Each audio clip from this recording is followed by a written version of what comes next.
The fate of Qiaojie, Feng Jie's daughter, turned out pretty good. After Liu Laolao took her to the countryside to avoid trouble, things started looking up for her. You see, Jia Huan and some others had a sneaky plan to marry her off for their own benefit. But Liu Laolao came to the rescue and helped her escape.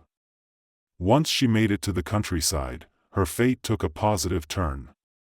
It said that she ended up marrying a rich landowner. But hold on a minute. That's not exactly what's written in the verdict and shown in the illustrations. According to the book, Qiaojie actually married a regular working-class guy. Wanna know who that might be? Well, it's none other than Ban Liu Laolao's grandson, whom she used to bring to the garden. They were good friends back when they were kids. As Ban grew up, he became a farmer, which seems pretty believable, right? And in one of the illustrations, there's a drawing of a beautiful woman spinning thread in the desolate mountains, right? That's Qiaojie. It only makes sense that she would marry a humble farmer if she's spinning thread by hand, doesn't it? So you could say it's a relatively good ending for her. Okay, let's see the other parts of the ending. So, in chapter 110, Shichuan decides she wants to become a nun. Then, in chapter 115, we find out that Baoyu also becomes a monk. But did he end up visiting his father? Yup, he did. It happens on a snowy day when Qiaozheng is on a boat. Baoyu, with 2 monks by his side, kneels in front of his father. These events are described in the last 40 chapters. But here's the thing, the jade that Baoyu has been carrying all this time goes missing. Then a monk shows up and says he has the jade, but they need to pay some money to get it back. Lady Wang and Bao Chai start getting the money ready. But later, Baoyu insists on meeting the monk. In chapter 117, we finally see Baoyu finding his ultimate destiny. At the start of chapter 117, it says that Lady Wang sends someone to call Bao Chai for a discussion. When Baoyu hears that there's a monk outside, he quickly goes there by himself, asking where his mentor is. At that moment, Baoyu understands everything clearly because he had gone to that place called the Fantasy Wonderland and read some destiny records there. Initially, he couldn't make sense of them, but now he fully comprehends. He knows the final destinations of all these people. And then he says, I want to go and see my mentor. Li Gui let go of his grip when he heard that. At first, Li Gui didn't want Baoyu to go, but the monk had just walked in by himself. When Baoyu saw the monk's appearance, it looked exactly like when he had seen him at the time of his supposed death. Baoyu had a severe illness and suddenly died, but in reality, he was in the fantasy realm. Seeing this, Baoyu understood it in his heart and went forward to pay his respects, saying, Master, sorry for the late greeting. The monk replied, I don't need your hospitality, I just want money. Once you give it to me, I'll leave. Baoyu found the monk's words strange and not in line with the behavior of a true virtuous practitioner. Seeing the monk's disheveled appearance and cold sores on his head, Baoyu thought to himself, there's a saying that true sages don't reveal their true identity, and those who do aren't true sages. But I shouldn't judge someone based on appearance alone. I want to test his words. No rush, master. My mother is currently getting the money ready, Baoyu said, as they were indeed preparing the money. Please have a seat and wait for a moment, master. Baoyu directly asked, Master, did you come from the fantasy realm? The monk replied, What fantasy realm? It's just a place you come from and go to.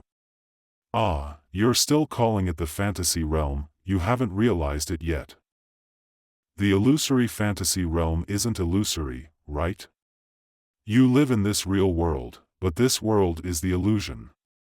Baoyu didn't understand at that moment, so he asked the monk. Then the monk answered directly, What illusory fantasy realm?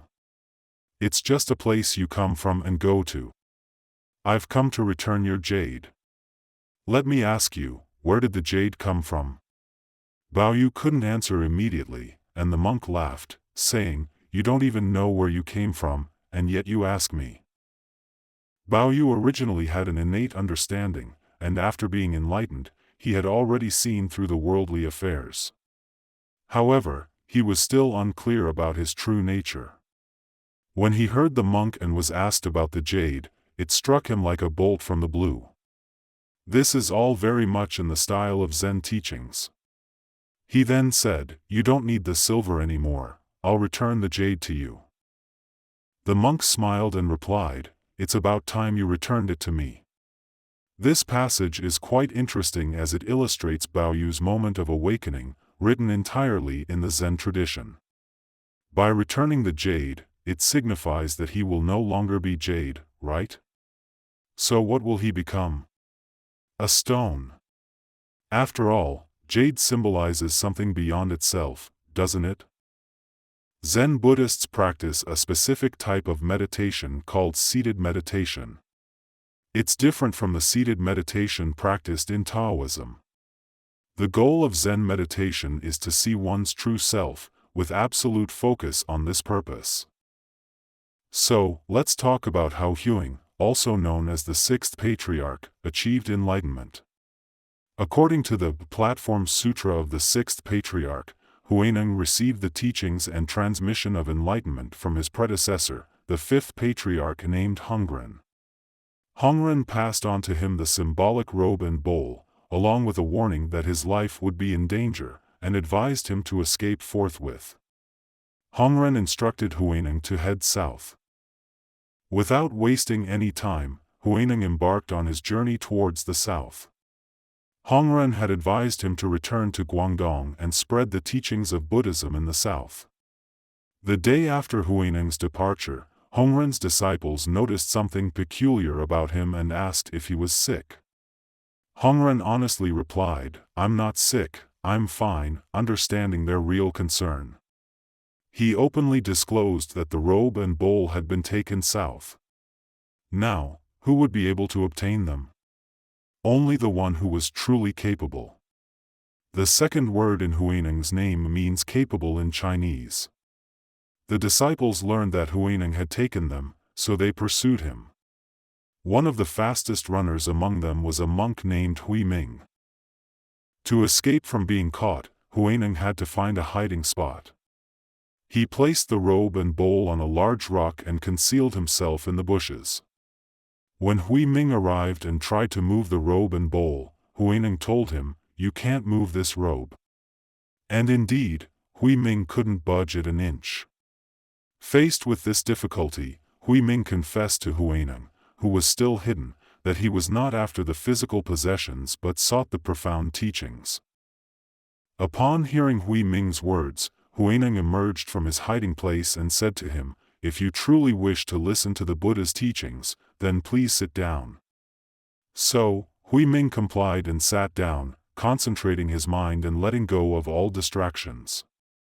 Huineng was teaching him the practice of seated meditation. After a significant amount of time passed in deep silence, Huineng finally spoke. He delivered 2 sentences, Do not think of the good, do not think of the bad, and, Who is your original self? The Honorable General Ming of your previous career? When you are meditating, you need to focus on the critical question.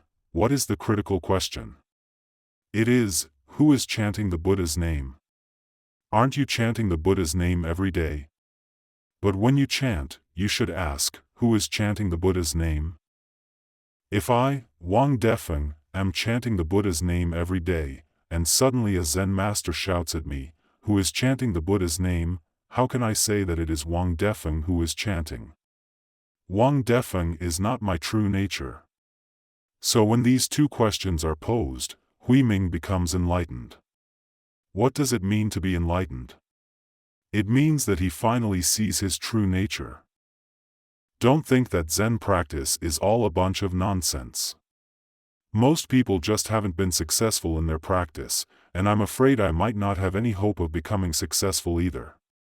But what does it even mean to be successful in Zen practice? It means seeing your true self, your true nature. Throughout my life, I've taken on so many different roles and identities, always changing, right? Back in '66, people called me a lowly mutt, right? And now, I go by the title of a professor at Fudan University, right? And there was a time when I worked as a blue-collar worker at the Dongfeng alloy factory, right? But none of those are my true nature. Even now, I still don't really know my true nature. And so, in that moment, Baoyu understood, he discovered his own self, and he gave the jade back to its rightful owner. That's how Baoyu's story ends. Baoyu's sister, Baochai, and Shirin were freaking out, desperately trying to stop him from leaving, right? They didn't want Baoyu to go. But their efforts were in vain. Alright, let's keep reading to see what happens next.